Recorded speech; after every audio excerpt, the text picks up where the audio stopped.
Olá, meus amigos, que Jesus abençoe a todos neste momento. Vamos falar hoje alguma coisa a respeito da parábola do joio e do trigo. E a parábola que consta lá em Mateus 13, 24 a 30 é dessa maneira: O reino dos céus, disse o Cristo, é semelhante a um homem que semeou boa semente no seu campo. Mas enquanto os servos dormiam, veio o inimigo dele, semeou o joio no meio do trigo e retirou-se. Quando a erva cresceu e deu frutos, então apareceu também o joio. Chegando os servos ao dono do campo, disseram-lhe: Senhor, não semeaste boa semente no teu campo? De onde, pois, vem o joio? E ele lhes disse: Homem inimigo é que fez isso. Os servos continuaram: Queres então que o arranquemos? Não, respondeu ele, para que não suceda que, tirando o joio, arranqueis juntamente com ele também o trigo. Deixai crescer ambos juntos até a ceifa.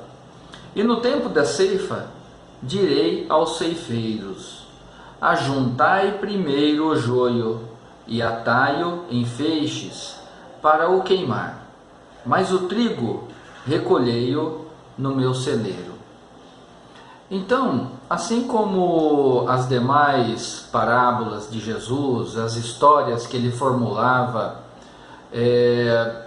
utilizando-se de elementos daquele povo agricultor que vivia ao seu redor e para quem ele ensinava, ele utilizava de linguagens figuradas, para facilitar o entendimento das pessoas e para que as suas lições se perpetuassem por muito e muito tempo, sendo que até hoje nós estudamos as parábolas de Jesus e por vezes ficamos encantados de fazer uma nova interpretação de um entendimento que anteriormente a gente não tinha. Mas isso é fruto do estudo e do aperfeiçoamento do nosso conhecimento.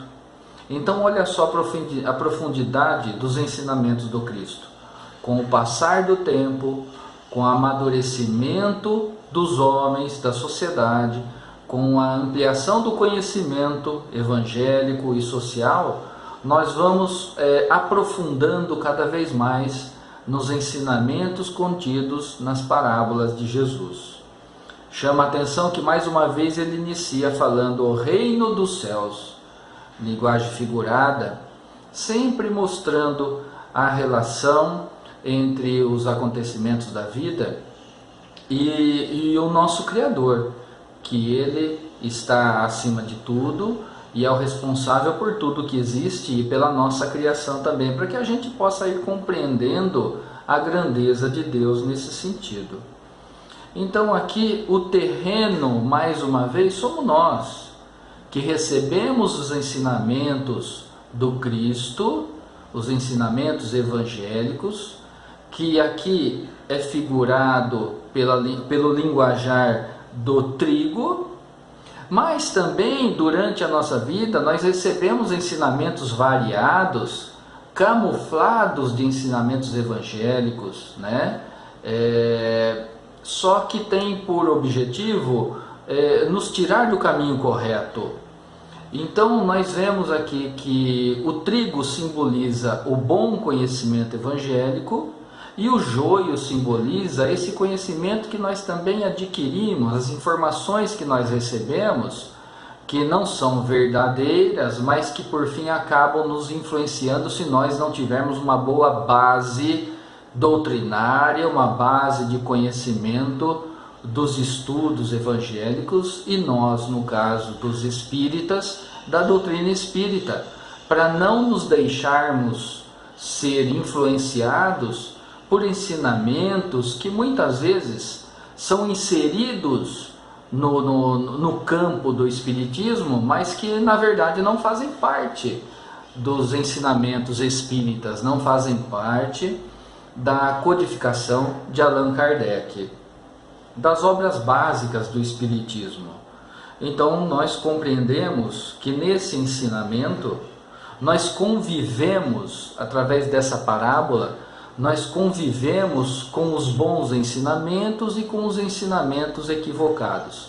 E depende de nós fazermos a separação daquilo que nos serve para o nosso engrandecimento, para a nossa evolução espiritual, daqueles conhecimentos que nós ficamos sabendo, mas que não vai agregar nada à nossa evolução, à nossa melhora, à melhora das nossas virtudes e do nosso conhecimento. Então é chegado um momento que nós temos que fazer essa escolha, observando e analisando aquilo que vem até nós, os ensinamentos que chegam até nós. Temos que ter esse critério, esse bom senso de fazer essa avaliação.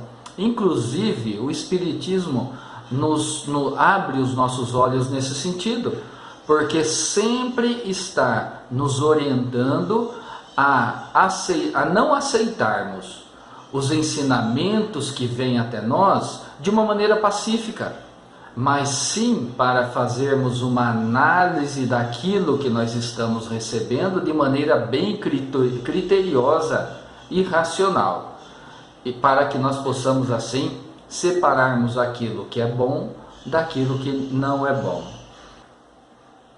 Interessante ainda a análise dessa passagem na parábola, onde Jesus fala: mas enquanto os servos dormiam, veio o inimigo dele, semeou o joio no meio do trigo e retirou-se.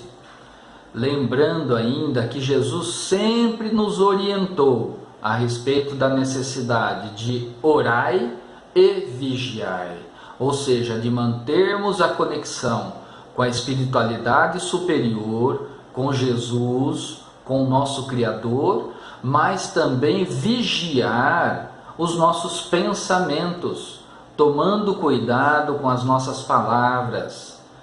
Esse é o simbolismo aqui, quando diz que os servos dormiam. Nós não podemos dormir nesse sentido.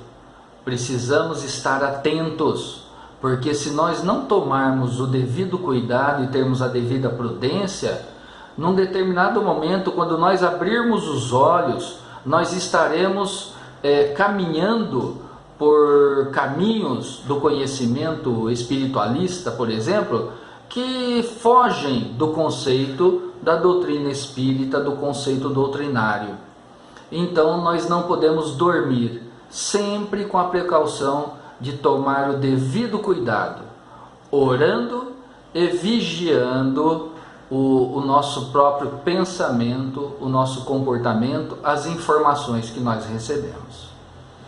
O ensinamento de Jesus por essa parábola era uma preocupação que nosso mestre tinha, porque nós conhecemos através da história a grande confusão que houve de interpretações equivocadas, de afirmações de conhecimentos evangélicos, espirituais, que não são verdadeiros, e isso nos influencia de maneira errada. E nós, por vezes, se não tomarmos a devida precaução, passamos a defender um posicionamento equivocado.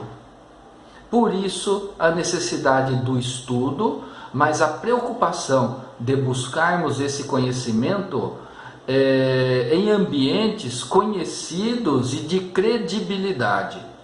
É assim que nós precisamos agir, tomando o devido cuidado, sempre analisando os ensinamentos com critério de bom senso, equilíbrio e pautado pela postura e pelos ensinamentos de Jesus Cristo.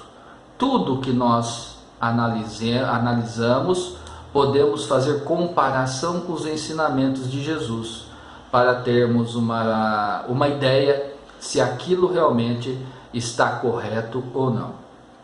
Então, a essência dessa parábola do joio e do trigo é justamente essa, a respeito da necessidade de tomarmos cuidado, termos a prudência necessária para separarmos aquele conhecimento, aquele ensinamento que é bom e deve nos engrandecer, melhorar a nossa conduta, daqueles ensinamentos que nos conduzem por caminhos equivocados. Meus irmãos, meus amigos, fiquem na paz de nosso Mestre Jesus. Até mais.